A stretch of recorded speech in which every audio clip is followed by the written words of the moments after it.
ಬಗ್ಗೆ ಮಾತಾಡೋಕೆ ಆರೋಗ್ಯ ಸಚಿವರು ದಿನೇಶ್ ಗುಂಡೂರಾವ್ ನಮ್ಮ ಜೊತೆ ಇದ್ದಾರೆ. ಸರ್, ನಾನು ಏನು ದೂರು ಬಂತು, ಏನು ಕ್ರಮ ಕೈಗೊಂಡಿದ್ದು? ನಮಗೆ ದೂರು ಬಂದಿತ್ತು, ಈ ರೀತಿ ಈ ರಾಜಸ್ಥಾನದಿಂದ ಅಂಶಗಳು ಬರ್ತಾ ಇದೆ, ಅದರ ಗುಣಮಟ್ಟ ಸರಿ ಇಲ್ಲ ಅಂತೆಲ್ಲ ಹೇಳಿ ಅದರ ಬಗ್ಗೆ ನೀವು ಚೆಕಪ್ ಮಾಡಬೇಕು ಅಂತ ಅದು ಬಂದಿತ್ತು. ನಾನು ಅದನ್ನು ಕಳಿಸ್ಕೊಟ್ಟಿದ್ದೆ. ನಮ್ಮ ಇಲಾಖೆಯವರು ಅದನ್ನು ಇನ್ನೇನು ತಪಾಸಣೆ ಮಾಡೋದಕ್ಕೆ, ಸ್ಯಾಂಪಲ್ ತೊಗೊಳ್ಳೋದಕ್ಕೆ ಎಲ್ಲ ತಯಾರು ಮಾಡ್ಕೊಂಡಿದ್ರು. ಅಷ್ಟೊತ್ತಿಗೆ ನಿನ್ನೆ ಯಾವುದೋ ಬೇರೆ ಥರ ಹೇಳಿಕೆಗಳೆಲ್ಲ ಬಂದಿದೆ. ಅದರ ಹಿನ್ನೆಲೆ ಏನು ಅಂತ ನನಗೆ ಗೊತ್ತಿಲ್ಲ. ಆದರೆ ನಮ್ಮವರು ಹೋಗಿ ತೊಗೊಂಡು ಅದನ್ನು ಈಗ ಪ್ರಯೋಗಾಲಯಕ್ಕೆ ವಿಶ್ಲೇಷಣೆ ಮಾಡೋದಕ್ಕೆ ಕಳಿಸಿದ್ದಾರೆ. ಸೊ ಅದನ್ನೆಲ್ಲ ಒಂದು ಮಾಡಿ ರಿಪೋರ್ಟ್ ಬಂದಮೇಲೆ ನಮ್ಗೆ ಗೊತ್ತಾಗ್ತದೆ, 7-8 ದಿವಸದಲ್ಲಿ ಗೊತ್ತಾಗ್ತದೆ ಅದೇನು, ಯಾವ ಥರ ಮಾಂಸ, ಅದು ಕ್ವಾಲಿಟಿ ಇತ್ತಾ ಇಲ್ವಾ, ಅಥವಾ ಯಾಕೆಂದರೆ ಬೆಂಗಳೂರಿನಲ್ಲಿ ನಾನು ಅಲ್ಲಿ ಹೇಳಲಿಲ್ಲ, ಬಟ್ ನಿಮ್ಗೊಬ್ಬರಿಗೆ ಹೇಳ್ತಾ ಇರೋದು, ಈಗ ಬೆಂಗಳೂರಲ್ಲಿ ಇರುವಂಥ ಏನು ನಮ್ಮ ಒಂದು ಈ ಕಸಾಯಿಖಾನೆ ಇದ್ದಾವೆ, ಅದರಿಂದ ಬರುವಂಥ ಮಾಂಸದ ಕ್ವಾಂಟಿಟಿ ಅದು ಬೆಂಗಳೂರಿನ ಒಂದು ಬಳಕೆಗೆ ಸಾಕಾಗ್ತಾ ಇಲ್ಲ. ಅದು ಬೇರೆ ಕಡೆಯಿಂದ ಬರಲೇಬೇಕು ನಮಗೆ. ಅದನ್ನು ಅದು ಬೇರೆ ಬೇರೆ ರಾಜ್ಯಗಳಿಂದ ಕೂಡ ಬರ್ತಾ ಇರ್ಬೋದು. ಅದರಿಂದ ಅದರದ ಗುಣಮಟ್ಟವನ್ನು ಖಂಡಿತ ನಾವು ಪರಿಶೀಲಿಸಲೇಬೇಕಾಗ್ತದೆ. ಅದಕ್ಕೆಲ್ಲ ಸ್ಟ್ಯಾಂಡರ್ಡ್ಸ್ ಇದೆ. ಆ ಸ್ಟ್ಯಾಂಡರ್ಡ್ಸ್ ಪ್ರಕಾರ ಅವ್ರು ಕೊಡಬೇಕು. ಅದಿಲ್ಲದೆ ಹೋದರೆ ನಾವು ಅವ್ರ ಮೇಲೆ ಕ್ರಮ ತಗೊಳ್ತೀವಿ. ಒಂದು ಈಗ ಅಂತಾರಾಷ್ಟ್ರೀಯ ನಗರ ಮತ್ತು ಅಂತಾರಾಷ್ಟ್ರೀಯ ಪ್ರವಾಸ ಬರ್ತಾ ಇರುವಂಥದ್ದು, ಇದು ಬೆಂಗಳೂರು ಅಂತಾರಾಷ್ಟ್ರೀಯ ಸುದ್ದಿ ಇರುವಂಥ ಹಿನ್ನೆಲೆಯಲ್ಲಿ ಜನ ಮತ್ತು ಸಾರ್ವಜನಿಕ ಗ್ರಾಹಕರು ಪ್ಯಾನಿಕ್ ಆಗ್ತಾರೆ. ಈ ಮೂಲಕ ನೀವೇನು ಸಂದೇಶ ಕೊಡ್ತೀರಾ ಅಂತ? ಪ್ಯಾನಿಕ್ ಆಗೋದು ಬೇಕಾಗಿಲ್ಲ. ಯಾಕೆಂದರೆ ಯಾರೋ ಹೇಳಿದ ತಕ್ಷಣ ಅದು ಸತ್ಯ ಆಗೋಗೋದಿಲ್ಲ. ಎಲ್ಲ ಚೆಕಪ್ ಮಾಡ್ತೀವಿ. ಮತ್ತು ಆಹಾರದ ಗುಣಮಟ್ಟದ ಬಗ್ಗೆ ಅದು ಸದಾಕಾಲ ಎಚ್ಚರಿಕೆಯಿಂದ ಇರಬೇಕು ನಾವು. ಅದು ತರಕಾರಿನೇ ಇರ್ಬೋದು, ಹಣ್ಣು ಹಂಪಲ ಇರ್ಬೋದು, ಅಥವಾ ಮಾಂಸನೇ ಇರ್ಬೋದು, ಯಾವುದೇ ಇರ್ಬೋದು, ಅದ್ರ ಬಗ್ಗೆ ನಾವು ಅವಾಗವಾಗ ಅದನ್ನು ಪರಿಶೀಲನೆ ಮಾಡ್ತಾನೆ ಇರಬೇಕು ತಾನೇ. ಅದು ಕೇವಲ ಬೆಂಗಳೂರು ನಗರ ಒಂದೇ ಅಲ್ಲ, ಎಲ್ಲ ಕಡೆ. ಆದ್ದರಿಂದ ಇದ್ರ ಬಗ್ಗೆ ಪ್ಯಾನಿಕ್ ಆಗೋದು ಬೇಡ. ಮತ್ತು ಇದ್ಯಾವುದು ಬೇರೆ ನಾಯಿ ಮಾಂಸ, ಇನ್ನೊಂದು ಮಾಂಸ, ಇನ್ನೂ ಗೊತ್ತಿಲ್ಲ, ತಿಳ್ಕೊಳ್ಳೋಣ ಅದೇನಾಗಿದೆ ಅಂತ. ತಿಳ್ಕೊಂಡ ಮೇಲೆ ಆಮೇಲೆ ಮುಂದಿನ ಕ್ರಮಗಳ ಬಗ್ಗೆ ಹೇಳ್ತೀವಿ. ಸರ್, ಬೇರೆ ಮಾಂಸ ಒಂದು ಅಲ್ಲಿ ಇದು ಏನು ರಾಜಸ್ಥಾನದಿಂದ ಬರಬೇಕಾದ್ರೆ ಅದಕ್ಕೆ ಸ್ಟ್ಯಾಂಡರ್ಡ್ಸ್ ಇರುತ್ತೆ, ಅಂದರೆ ಡೀಪ್ ಫ್ರೀಜಲ್ಲಿ ಬರಬೇಕು, ಎಲ್ಲ ಇದೆ. ಕಳಪೆ ಅಂದರೂ ಕೂಡ ಅದು ಕೂಡ ಒಂದು ಮೇಜರ್ ಇಶ್ಯೂ. ಯಾವ ಥರ ತಂದಿದ್ದಾರೆ, ಅದಕ್ಕೆಲ್ಲ ಒಂದು ಸಿಸ್ಟಮ್ಸ್ ಇದೆ. ಆ ಸಿಸ್ಟಮ್ ಪ್ರಕಾರನೇ ಮಾಡಬೇಕು. ಅದು ಮಾಡದೆ ಹೋದರೆ ಖಂಡಿತ ಅವ್ರ ಮೇಲೆ ಕ್ರಮ ತಗೊಳ್ತೀವಿ. ಜನರಲ್ ಏನಾದರೂ ಕೂಡ ಗೈಡ್ಲೈನ್ಸ್ ಅಥವಾ ಸೂಚನೆ ಕೊಡುತ್ತೆ ಅಂದರೆ ಮತ್ತೊಮ್ಮೆ ಇದೆಲ್ಲ ನೋಡ್ತೀವಿ. ನಾವೀಗ ನಮ್ಮ ಇಲಾಖೆ ಅಧಿಕಾರಿಗಳು ನೋಡ್ತಾ ಇದ್ದಾರೆ. ಇದ್ರ ಬಗ್ಗೆ ಬೇರೆ ಕಡೆನೂ ಕೂಡ ಎಲ್ಲ ಕಡೆ ನಾವು ಚೆಕಪ್ ಮಾಡಿಸೋಣ. ಒಂದೇ ಅಲ್ಲ, ಬೇರೆ ಬೇರೆ ಕಡೆನೂ ಇದೇ ಥರ ಏನಾದರೂ ಬೇರೆ ಥರ ಏನಾದರೂ ಈ ಥರ ಒಂದು ಏನು ನಿಯಮಗಳ ಪ್ರಕಾರ ಮಾಡದೇ ಇರತಕ್ಕಂಥ ಏನೇನು ಆಗ್ತಾ ಇದೆಯಾ, ಮತ್ತು ಗುಣಮಟ್ಟ ಸರಿ ಇದೆಯಾ ಇಲ್ಲವಾ, ಅದನ್ನು ಕೂಡ ಖಂಡಿತವಾಗಿ ನಾವು ಪರಿಶೀಲನೆ ಮಾಡ್ತೀವಿ. ಅದು ಇದ್ರದ್ದು ಈ ವರದಿ ಬರೋದಕ್ಕೆ ಒಂದು 8 ದಿವಸ ಬೇಕು. ಇದು ಆರೋಗ್ಯ ಸಚಿವ ದಿನೇಶ್ ಗುಂಡೂರಾವ್ ಹೇಳಿಕೆ. ಅವ್ರು ಹೇಳ್ತಾ ಇರುವಂಥದ್ದು ಬೇರೆ ಕಡೆಯಿಂದ ಏನು ಆಮದು ಏನಿದೆ ಅದು ಸಾಕಷ್ಟು ಕೂಡ ಬರ್ತಾ ಇರುತ್ತೆ. ಯಾಕಂದರೆ ಬೆಂಗಳೂರಿನಲ್ಲಿ ಸಿಗ್ತಿರುವಂತಹ ಕಸಾಯಿಖಾನೆಯಿಂದ ಬರ್ತಾ ಇರುವಂಥ ಮಾಂಸ ಸಾಕಾಗ್ತಾ ಇಲ್ಲ ಅನ್ನುವಂಥದ್ದು ಹೇಳ್ತಾ ಇರುವಂಥದ್ದು. ಜೊತೆಗೆ ಎಲ್ಲ ಕಡೆ ಕೂಡ ತಪಾಸಣೆ ಮಾಡಲಾಗುತ್ತೆ ಅಂತ ಹೇಳೋ ಮೂಲಕ ಮಾಡ್ತೀನಿ ಅಂತ ಸೂಚನೆ ಕೊಟ್ಟಿರುತ್ತೆ. ಕ್ಯಾಮರಾ ಪರ್ಸನ್ ಕಾಂತರ ಜೊತೆ ವಿಜಯ್, ಜನರಲ್ ಟಿವಿ, ಬೆಂಗಳೂರು. ಈ ಬಗ್ಗೆ ಮಾತಾಡೋಕೆ ಆರೋಗ್ಯ ಸಚಿವರು ದಿನೇಶ್ ಗುಂಡೂರಾವ್ ನಮ್ಮ ಜೊತೆ ಇದ್ದಾರೆ. ಸರ್, ನಾನು ಏನು ದೂರು ಬಂತು, ಏನು ಕ್ರಮ ಕೈಗೊಂಡಿದ್ದು? ನಮಗೆ ದೂರು ಬಂದಿತ್ತು, ಈ ರೀತಿ ಈ ರಾಜಸ್ಥಾನದಿಂದ ಅಂಶಗಳು ಬರ್ತಾ ಇದೆ, ಅದರ ಗುಣಮಟ್ಟ ಸರಿ ಇಲ್ಲ ಅಂತೆಲ್ಲ ಹೇಳಿ ಅದರ ಬಗ್ಗೆ ನೀವು ಚೆಕಪ್ ಮಾಡಬೇಕು ಅಂತ ಅದು ಬಂದಿತ್ತು. ನಾನು ಅದನ್ನು ಕಳಿಸ್ಕೊಟ್ಟಿದ್ದೆ. ನಮ್ಮ ಇಲಾಖೆಯವರು ಅದನ್ನು ಇನ್ನೇನು ತಪಾಸಣೆ ಮಾಡೋದಕ್ಕೆ, ಸ್ಯಾಂಪಲ್ ತೊಗೊಳ್ಳೋದಕ್ಕೆ ಎಲ್ಲ ತಯಾರು ಮಾಡ್ಕೊಂಡಿದ್ರು. ಅಷ್ಟೊತ್ತಿಗೆ ನಿನ್ನೆ ಯಾವುದೋ ಬೇರೆ ಥರ ಹೇಳಿಕೆಗಳೆಲ್ಲ ಬಂದಿದೆ. ಅದರ ಹಿನ್ನೆಲೆ ಏನು ಅಂತ ನನಗೆ ಗೊತ್ತಿಲ್ಲ. ಆದರೆ ನಮ್ಮವರು ಹೋಗಿ ತೊಗೊಂಡು ಅದನ್ನು ಈಗ ಪ್ರಯೋಗಾಲಯಕ್ಕೆ ವಿಶ್ಲೇಷಣೆ ಮಾಡೋದಕ್ಕೆ ಕಳಿಸಿದ್ದಾರೆ.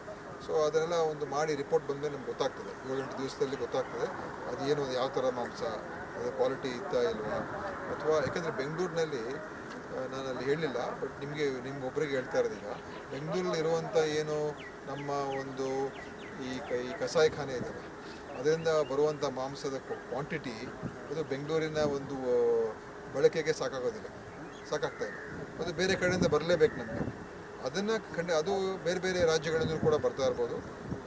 ಅದರಿಂದ ಅದರದ ಗುಣಮಟ್ಟವನ್ನು ಖಂಡಿತ ನಾವು ಪರಿಶೀಲಿಸಲೇಬೇಕಾಗ್ತದೆ. ಅದಕ್ಕೆಲ್ಲ ಸ್ಟ್ಯಾಂಡರ್ಡ್ಸ್ ಇದೆ. ಆ ಸ್ಟ್ಯಾಂಡರ್ಡ್ಸ್ ಪ್ರಕಾರ ಅವ್ರು ಕೊಡಬೇಕು. ಅದಿಲ್ಲದೆ ಹೋದರೆ ನಾವು ಅವ್ರ ಮೇಲೆ ಕ್ರಮ ತಗೊಳ್ತೀವಿ.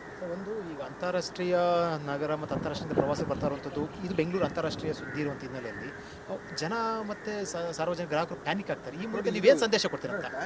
ಪ್ಯಾನಿಕ್ ಆಗೋದು ಬೇಕಾಗಿಲ್ಲ. ಯಾಕೆಂದರೆ ಯಾರೋ ಹೇಳಿದ ತಕ್ಷಣ ಅದು ಸತ್ಯ ಆಗೋಗೋದಿಲ್ಲ. ಎಲ್ಲ ಚೆಕಪ್ ಮಾಡ್ತೀವಿ. ಮತ್ತು ಆಹಾರದ ಗುಣಮಟ್ಟದ ಬಗ್ಗೆ ಅದು ಸದಾಕಾಲ ಎಚ್ಚರಿಕೆಯಿಂದ ಇರಬೇಕು ನಾವು. ಅದು ತರಕಾರಿನೇ ಇರ್ಬೋದು, ಹಣ್ಣು ಹಂಪಲ ಇರ್ಬೋದು, ಅಥವಾ ಮಾಂಸನೇ ಇರ್ಬೋದು, ಯಾವುದೇ ಇರ್ಬೋದು, ಅದ್ರ ಬಗ್ಗೆ ನಾವು ಅವಾಗವಾಗ ಅದನ್ನು ಪರಿಶೀಲನೆ ಮಾಡ್ತಾನೆ ಇರಬೇಕು ತಾನೇ. ಅದು ಕೇವಲ ಬೆಂಗಳೂರು ನಗರ ಒಂದೇ ಅಲ್ಲ, ಎಲ್ಲ ಕಡೆ. ಅದರಿಂದ ಇದ್ರ ಬಗ್ಗೆ ಪ್ಯಾನಿಕ್ ಆಗೋದು ಬೇಡ. ಮತ್ತು ಇದ್ಯಾವುದೋ ಬೇರೆ ನಾಯಿ ಮಾಂಸ ಇನ್ನೊಂದು ಮಾಂಸ ಇನ್ನೂ ಗೊತ್ತಿಲ್ಲ, ತಿಳ್ಕೊಳ್ಳೋಣ ಅದು ಏನಾಗಿದೆ ಅಂತ ತಿಳ್ಕೊಂಡ ಮೇಲೆ ಆಮೇಲೆ ಮುಂದಿನ ಕ್ರಮಗಳ ಬಗ್ಗೆ ಹೇಳ್ತೀವಿ. ಸರ್, ಬೇರೆ ಮಾಂಸ ಒಂದು ಅಲ್ಲಿ ಇದು ಏನು ರಾಜಸ್ಥಾನದಿಂದ ಬರಬೇಕಾದ್ರೆ ಅದಕ್ಕೆ ಸ್ಟ್ಯಾಂಡರ್ಡ್ಸ್ ಇರುತ್ತೆ, ಅಂದರೆ ಡೀಪ್ ಫ್ರೀಜಲ್ಲಿ ಬರಬೇಕು, ಎಲ್ಲ ಇದೆ. ಕಳಪೆ ಅಂದ್ರೂ ಕೂಡ ಅದು ಕೂಡ ಒಂದು ಮೇಜರ್ ಇಶ್ಯೂ. ಯಾವ ಥರ ತಂದಿದ್ದಾರೆ ಅದಕ್ಕೆಲ್ಲ ಒಂದು ಸಿಸ್ಟಮ್ಸ್ ಇದೆ. ಆ ಸಿಸ್ಟಮ್ ಪ್ರಕಾರನೇ ಮಾಡಬೇಕು. ಅದು ಮಾಡದೆ ಹೋದರೆ ಖಂಡಿತ ಅವ್ರ ಮೇಲೆ ಕ್ರಮ ತಗೊಳ್ತೀವಿ. ಜನರಲ್ ಏನಾದರೂ ಕೂಡ ಗೈಡ್ಲೈನ್ಸ್ ಅಥವಾ ಸೂಚನೆ ಕೊಡೋದು, ಅಂದರೆ ಮತ್ತೊಮ್ಮೆ ಇದೆಲ್ಲ ನೋಡ್ತೀವಿ. ನಾವೀಗ ನಮ್ಮ ಇಲಾಖೆ ಅಧಿಕಾರಿಗಳು ನೋಡ್ತಾ ಇದ್ದಾರೆ. ಇದ್ರ ಬಗ್ಗೆ ಬೇರೆ ಕಡೆನೂ ಕೂಡ ಎಲ್ಲ ಕಡೆ ನಾವು ಚೆಕಪ್ ಮಾಡಿಸೋದು ಒಂದೇ ಅಲ್ಲ, ಬೇರೆ ಬೇರೆ ಕಡೆನೂ ಇದೇ ಥರ ಏನಾದರೂ ಬೇರೆ ಥರ ಏನಾದರೂ ಈ ಥರ ಒಂದು ಏನು ನಿಯಮಗಳ ಪ್ರಕಾರ ಮಾಡದೇ ಇರತಕ್ಕಂಥ ಏನೇನು ಆಗ್ತಾ ಇದೆಯಾ ಅಥವಾ ಗುಣಮಟ್ಟ ಸರಿ ಇದೆಯಾ ಇಲ್ಲವೋ ಅದನ್ನು ಕೂಡ ಖಂಡಿತವಾಗಿ ನಾವು ಪರಿಶೀಲನೆ ಮಾಡ್ತೀವಿ. ಅದು ಇದ್ರದ್ದು ಈ ವರದಿ ಬರೋದಕ್ಕೆ ಒಂದು 8 ದಿವಸ ಬೇಕು. ಇದು ಆರೋಗ್ಯ ಸಚಿವ ದಿನೇಶ್ ಗುಂಡೂರಾವ್ ಹೇಳಿಕೆ. ಅವ್ರು ಹೇಳ್ತಾ ಇರುವಂಥದ್ದು ಬೇರೆ ಕಡೆಯಿಂದ ಏನು ಆಮದು ಏನಿದೆ ಅದು ಸಾಕಷ್ಟು ಕೂಡ ಬರ್ತಾ ಇರುತ್ತೆ. ಯಾಕಂದರೆ ಬೆಂಗಳೂರಿನಲ್ಲಿ ಸಿಗ್ತಿರುವಂತಹ ಕಸಾಯಿಖಾನೆಯಿಂದ ಬರ್ತಾ ಇರುವಂಥ ಮಾಂಸ ಸಾಕಾಗ್ತಾ ಇಲ್ಲ ಅನ್ನುವಂಥದ್ದು ಹೇಳ್ತಾ ಇರುವಂಥದ್ದು. ಜೊತೆಗೆ ಎಲ್ಲ ಕಡೆ ಕೂಡ ತಪಾಸಣೆ ಮಾಡಲಾಗುತ್ತೆ ಅಂತ ಹೇಳೋ ಮೂಲಕ ಮಾಡ್ತೀನಿ ಅಂತ ಸೂಚನೆ ಕೊಟ್ಟಿರುತ್ತೆ. ಕ್ಯಾಮರಾ ಪರ್ಸನ್ ಕಾಂತರ ಜೊತೆ ವಿಜಯ್ ಜನರಲ್ ಟಿವಿ ಬೆಂಗಳೂರು. ಈ ಬಗ್ಗೆ ಮಾತಾಡೋಕೆ ಆರೋಗ್ಯ ಸಚಿವ ದಿನೇಶ್ ಗುಂಡೂರಾವ್ ನಮ್ಮ ಜೊತೆ ಇದ್ದಾರೆ. ಸರ್, ನಾನು ಏನು ದೂರು ಬಂತು, ಏನು ಕ್ರಮ ಕೈಗೊಂಡಿದ್ದು? ನಮಗೆ ದೂರು ಬಂದಿತ್ತು, ಈ ರೀತಿ ಈ ರಾಜಸ್ಥಾನದಿಂದ ಮಾಂಸಗಳು ಬರ್ತಾ ಇದೆ, ಅದು ಅದರ ಗುಣಮಟ್ಟ ಸರಿ ಇಲ್ಲ ಅಂತೆಲ್ಲ ಹೇಳಿ ಅದರ ಬಗ್ಗೆ ನೀವು ಚೆಕಪ್ ಮಾಡಬೇಕು ಅಂತ ಅದು ಬಂದಿತ್ತು. ನಾನು ಅದನ್ನು ಕಳಿಸ್ಕೊಟ್ಟಿದ್ದೆ. ನಮ್ಮ ಇಲಾಖೆಯವರು ಅದನ್ನು ಇನ್ನೇನು ತಪಾಸಣೆ ಮಾಡೋದಕ್ಕೆ, ಸ್ಯಾಂಪಲ್ ತೊಗೊಳ್ಳೋದಕ್ಕೆ ಎಲ್ಲ ತಯಾರು ಮಾಡ್ಕೊಂಡಿದ್ರು. ಅಷ್ಟೊತ್ತಿಗೆ ನಿನ್ನೆ ಯಾವುದೋ ಬೇರೆ ಥರ ಹೇಳಿಕೆಗಳೆಲ್ಲ ಬಂದಿದೆ. ಅದರ ಹಿನ್ನೆಲೆ ಏನು ಅಂತ ನನಗೆ ಗೊತ್ತಿಲ್ಲ.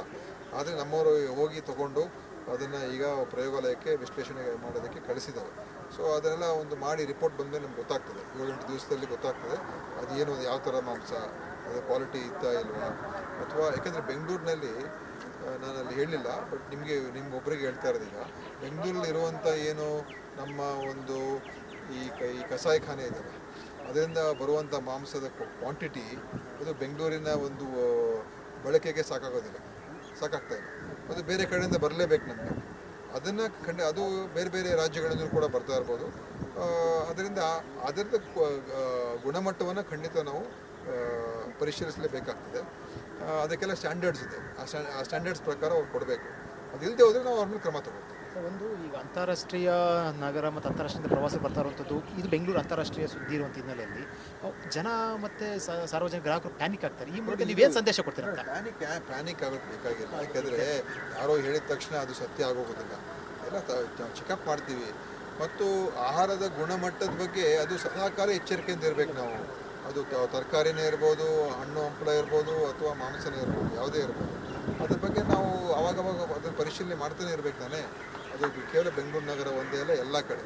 ಅದರಿಂದ ಇದ್ರ ಬಗ್ಗೆ ಪ್ಯಾನಿಕ್ ಆಗೋದು ಬೇಡ. ಮತ್ತು ಇದ್ಯಾವುದೋ ಬೇರೆ ನಾಯಿ ಮಾಂಸ ಇನ್ನೊಂದು ಮಾಂಸ ಇನ್ನೂ ಗೊತ್ತಿಲ್ಲ, ತಿಳ್ಕೊಳ್ಳೋಣ ಅದು ಏನಾಗಿದೆ ಅಂತ ತಿಳ್ಕೊಂಡ ಮೇಲೆ ಆಮೇಲೆ ಮುಂದಿನ ಕ್ರಮಗಳ ಬಗ್ಗೆ ಹೇಳ್ತೀವಿ. ಸರ್, ಬೇರೆ ಮಾಂಸ ಒಂದು ಅಲ್ಲಿ ಇದು ಏನು ರಾಜಸ್ಥಾನದಿಂದ ಬರಬೇಕಾದ್ರೆ ಅದಕ್ಕೆ ಸ್ಟ್ಯಾಂಡರ್ಡ್ಸ್ ಇರುತ್ತೆ, ಅಂದರೆ ಡೀಪ್ ಫ್ರೀಜಲ್ಲಿ ಬರಬೇಕು, ಎಲ್ಲ ಇದೆ. ಕಳಪೆ ಅಂದ್ರೂ ಕೂಡ ಅದು ಕೂಡ ಒಂದು ಮೇಜರ್ ಇಶ್ಯೂ. ಯಾವ ಥರ ತಂದಿದ್ದಾರೆ ಅದಕ್ಕೆಲ್ಲ ಒಂದು ಸಿಸ್ಟಮ್ಸ್ ಇದೆ. ಆ ಸಿಸ್ಟಮ್ ಪ್ರಕಾರನೇ ಮಾಡಬೇಕು. ಅದು ಮಾಡದೆ ಹೋದರೆ ಖಂಡಿತ ಅವ್ರ ಮೇಲೆ ಕ್ರಮ ತಗೊಳ್ತೀವಿ. ಜನರಲ್ ಏನಾದರೂ ಕೂಡ ಗೈಡ್ಲೈನ್ಸ್ ಅಥವಾ ಸೂಚನೆ ಕೊಡೋದು, ಅಂದರೆ ಮತ್ತೊಮ್ಮೆ ಇದೆಲ್ಲ ನೋಡ್ತೀವಿ. ನಾವೀಗ ನಮ್ಮ ಇಲಾಖೆ ಅಧಿಕಾರಿಗಳು ನೋಡ್ತಾ ಇದ್ದಾರೆ. ಇದ್ರ ಬಗ್ಗೆ ಬೇರೆ ಕಡೆನೂ ಕೂಡ ಎಲ್ಲ ಕಡೆ ನಾವು ಚೆಕಪ್ ಮಾಡಿಸೋದು ಒಂದೇ ಅಲ್ಲ, ಬೇರೆ ಬೇರೆ ಕಡೆನೂ ಇದೇ ಥರ ಏನಾದರೂ ಬೇರೆ ಥರ ಏನಾದರೂ ಈ ಥರ ಒಂದು ಏನು ನಿಯಮಗಳ ಪ್ರಕಾರ ಮಾಡದೇ ಇರತಕ್ಕಂಥ ಏನೇನು ಆಗ್ತಾ ಇದೆಯಾ ಅಥವಾ ಗುಣಮಟ್ಟ ಸರಿ ಇದೆಯಾ ಇಲ್ಲವೋ ಅದನ್ನು ಕೂಡ ಖಂಡಿತವಾಗಿ ನಾವು ಪರಿಶೀಲನೆ ಮಾಡ್ತೀವಿ. ಅದು ಇದ್ರದ್ದು ಈ ವರದಿ ಬರೋದಕ್ಕೆ ಒಂದು 8 ದಿವಸ ಬೇಕು.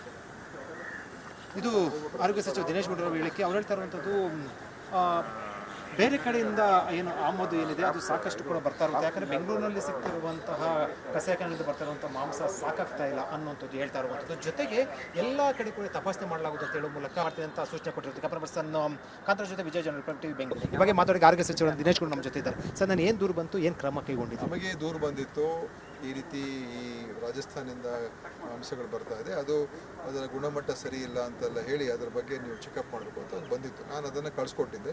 ನಮ್ಮ ಇಲಾಖೆಯವರು ಅದನ್ನು ಇನ್ನೇನು ತಪಾಸಣೆ ಮಾಡೋದಕ್ಕೆ, ಸ್ಯಾಂಪಲ್ ತೊಗೊಳ್ಳೋದಕ್ಕೆ ಎಲ್ಲ ತಯಾರು ಮಾಡ್ಕೊಂಡಿದ್ರು. ಅಷ್ಟೊತ್ತಿಗೆ ನಿನ್ನೆ ಯಾವುದೋ ಬೇರೆ ಥರ ಹೇಳಿಕೆಗಳೆಲ್ಲ ಬಂದಿದೆ. ಅದರ ಹಿನ್ನೆಲೆ ಏನು ಅಂತ ನನಗೆ ಗೊತ್ತಿಲ್ಲ. ಆದರೆ ನಮ್ಮವರು ಹೋಗಿ ತೊಗೊಂಡು ಅದನ್ನು ಈಗ ಪ್ರಯೋಗಾಲಯಕ್ಕೆ ವಿಶ್ಲೇಷಣೆ ಮಾಡೋದಕ್ಕೆ ಕಳಿಸಿದ್ದಾರೆ. ಸೊ ಅದನ್ನೆಲ್ಲ ಒಂದು ಮಾಡಿ ರಿಪೋರ್ಟ್ ಬಂದಮೇಲೆ ನಮ್ಗೆ ಗೊತ್ತಾಗ್ತದೆ. 7-8 ದಿವಸದಲ್ಲಿ ಗೊತ್ತಾಗ್ತದೆ ಅದೇನು, ಯಾವ ಥರ ಮಾಂಸ, ಅದು ಕ್ವಾಲಿಟಿ ಇತ್ತಾ ಇಲ್ವಾ ಅಥವಾ. ಯಾಕೆಂದರೆ ಬೆಂಗಳೂರಿನಲ್ಲಿ ನಾನು ಅಲ್ಲಿ ಹೇಳಲಿಲ್ಲ, ಬಟ್ ನಿಮ್ಗೊಬ್ಬರಿಗೆ ಹೇಳ್ತಾ ಇರೋದು, ಈಗ ಬೆಂಗಳೂರಲ್ಲಿ ಇರುವಂಥ ಏನು ನಮ್ಮ ಒಂದು ಈ ಕಸಾಯಿಖಾನೆ ಇದ್ದಾವೆ, ಅದರಿಂದ ಬರುವಂಥ ಮಾಂಸದ ಕ್ವಾಂಟಿಟಿ ಅದು ಬೆಂಗಳೂರಿನ ಒಂದು ಬಳಕೆಗೆ ಸಾಕಾಗ್ತಾ ಇಲ್ಲ. ಅದು ಬೇರೆ ಕಡೆಯಿಂದ ಬರಲೇಬೇಕು ನಮಗೆ. ಅದನ್ನು ಅದು ಬೇರೆ ಬೇರೆ ರಾಜ್ಯಗಳಿಂದ ಕೂಡ ಬರ್ತಾ ಇರ್ಬೋದು. ಅದರಿಂದ ಅದರದ್ದು ಗುಣಮಟ್ಟವನ್ನು ಖಂಡಿತ ನಾವು ಪರಿಶೀಲಿಸಲೇಬೇಕಾಗ್ತದೆ. ಅದಕ್ಕೆಲ್ಲ ಸ್ಟ್ಯಾಂಡರ್ಡ್ಸ್ ಇದೆ. ಆ ಸ್ಟ್ಯಾಂಡರ್ಡ್ಸ್ ಪ್ರಕಾರ ಅವ್ರು ಕೊಡಬೇಕು. ಅದು ಇಲ್ಲದೆ ಹೋದರೆ ನಾವು ಅವ್ರ ಮೇಲೆ ಕ್ರಮ ತಗೊಳ್ತೀವಿ. ಒಂದು ಈಗ ಅಂತಾರಾಷ್ಟ್ರೀಯ ನಗರ ಮತ್ತು ಅಂತಾರಾಷ್ಟ್ರೀಯ ಪ್ರವಾಸ ಬರ್ತಾ ಇರುವಂಥದ್ದು, ಇದು ಬೆಂಗಳೂರು ಅಂತಾರಾಷ್ಟ್ರೀಯ ಸುದ್ದಿ ಇರುವಂಥ ಹಿನ್ನೆಲೆಯಲ್ಲಿ ಜನ ಮತ್ತು ಸಾರ್ವಜನಿಕ ಗ್ರಾಹಕರು ಪ್ಯಾನಿಕ್ ಆಗ್ತಾರೆ. ಈ ಮೂಲಕ ನೀವೇನು ಸಂದೇಶ ಕೊಡ್ತೀರಾ ಅಂತ? ಪ್ಯಾನಿಕ್ ಆಗೋದು ಬೇಕಾಗಿಲ್ಲ. ಯಾಕೆಂದರೆ ಯಾರೋ ಹೇಳಿದ ತಕ್ಷಣ ಅದು ಸತ್ಯ ಆಗೋಗೋದಿಲ್ಲ. ಎಲ್ಲ ಚೆಕಪ್ ಮಾಡ್ತೀವಿ. ಮತ್ತು ಆಹಾರದ ಗುಣಮಟ್ಟದ ಬಗ್ಗೆ ಅದು ಸದಾಕಾಲ ಎಚ್ಚರಿಕೆಯಿಂದ ಇರಬೇಕು ನಾವು. ಅದು ತರಕಾರಿನೇ ಇರ್ಬೋದು, ಹಣ್ಣು ಹಂಪಲ ಇರ್ಬೋದು, ಅಥವಾ ಮಾಂಸನೇ ಇರ್ಬೋದು, ಯಾವುದೇ ಇರ್ಬೋದು, ಅದ್ರ ಬಗ್ಗೆ ನಾವು ಅವಾಗವಾಗ ಅದನ್ನು ಪರಿಶೀಲನೆ ಮಾಡ್ತಾನೆ ಇರಬೇಕು ತಾನೇ. ಅದು ಕೇವಲ ಬೆಂಗಳೂರು ನಗರ ಒಂದೇ ಅಲ್ಲ, ಎಲ್ಲ ಕಡೆ. ಅದರಿಂದ ಇದ್ರ ಬಗ್ಗೆ ಪ್ಯಾನಿಕ್ ಆಗೋದು ಬೇಡ. ಮತ್ತು ಇದ್ಯಾವುದು ಬೇರೆ ನಾಯಿ ಮಾಂಸ, ಇನ್ನೊಂದು ಮಾಂಸ ಇನ್ನೂ ಗೊತ್ತಿಲ್ಲ, ತಿಳ್ಕೊಳ್ಳೋಣ ಅದು ಏನಾಗಿದೆ ಅಂತ. ತಿಳ್ಕೊಂಡ್ಮೇಲೆ ಆಮೇಲೆ ಮುಂದಿನ ಕ್ರಮಗಳ ಬಗ್ಗೆ ಸರ್, ಬೇರೆ ಮಾಂಸ ಒಂದು ಅಲ್ಲಿ ಇದು ಏನು ರಾಜಸ್ಥಾನದಿಂದ ಬರಬೇಕಾದ್ರೆ ಅದಕ್ಕೆ ಸ್ಟ್ಯಾಂಡರ್ಡ್ಸ್ ಇರುತ್ತೆ. ಅಂದರೆ ಡೀಪ್ ಫ್ರೀಜಲ್ಲಿ ಬರಬೇಕು, ಎಲ್ಲ ಇದೆ. ಕಳಪೆ ಅಂದರೂ ಕೂಡ ಅದು ಕೂಡ ಒಂದು ಮೇಜರ್ ಇಶ್ಯೂ. ಯಾವ ಥರ ತಂದಿದ್ದಾರೆ ಅದಕ್ಕೆಲ್ಲ ಒಂದು ಸಿಸ್ಟಮ್ಸ್ ಇದೆ. ಆ ಸಿಸ್ಟಮ್ ಪ್ರಕಾರನೇ ಮಾಡಬೇಕು. ಅದು ಮಾಡದೆ ಹೋದರೆ ಖಂಡಿತ ಅವ್ರ ಮೇಲೆ ಕ್ರಮ ತಗೊಳ್ತೀವಿ. ಜನರಲ್ ಏನಾದರೂ ಕೂಡ ಗೈಡ್ಲೈನ್ಸ್ ಅಥವಾ ಸೂಚನೆ ಕೊಡೋದು ಅಂದರೆ ಮತ್ತೊಮ್ಮೆ ಇದೆಲ್ಲ ನೋಡ್ತೀವಿ. ನಾವೀಗ ನಮ್ಮ ಇಲಾಖೆ ಅಧಿಕಾರಿಗಳು ನೋಡ್ತಾ ಇದ್ದಾರೆ.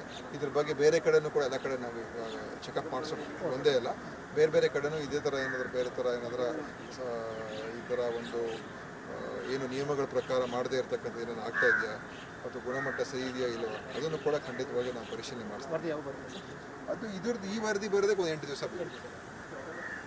ಇದು ಆರೋಗ್ಯ ಸಚಿವ ದಿನೇಶ್ ಗುಂಡೂರಾವ್ ಹೇಳಿಕೆ. ಅವ್ರು ಹೇಳ್ತಾ ಇರುವಂಥದ್ದು ಬೇರೆ ಕಡೆಯಿಂದ ಏನು ಆಮದು ಏನಿದೆ ಅದು ಸಾಕಷ್ಟು ಕೂಡ ಬರ್ತಾ ಇರುತ್ತೆ. ಯಾಕಂದರೆ ಬೆಂಗಳೂರಿನಲ್ಲಿ ಸಿಗ್ತಿರುವಂತಹ ಕಸಾಯಖಾನೆಯಿಂದ ಬರ್ತಾ ಇರುವಂಥ ಮಾಂಸ ಸಾಕಾಗ್ತಾ ಇಲ್ಲ ಅನ್ನುವಂಥದ್ದು ಹೇಳ್ತಾ ಇರುವಂಥದ್ದು. ಜೊತೆಗೆ ಎಲ್ಲ ಕಡೆ ಕೂಡ ತಪಾಸಣೆ ಮಾಡಲಾಗುತ್ತೆ ಅಂತ ಹೇಳೋ ಮೂಲಕ ಮಾಡ್ತೀನಿ ಅಂತ ಸೂಚನೆ ಕೊಟ್ಟಿರುತ್ತೆ. ಕ್ಯಾಮರಾ ಪರ್ಸನ್ ಕಾಂತರಾಜ್ ಜೊತೆ ವಿಜಯ್ ಜನರಲ್ ಟಿವಿ ಬೆಂಗಳೂರು.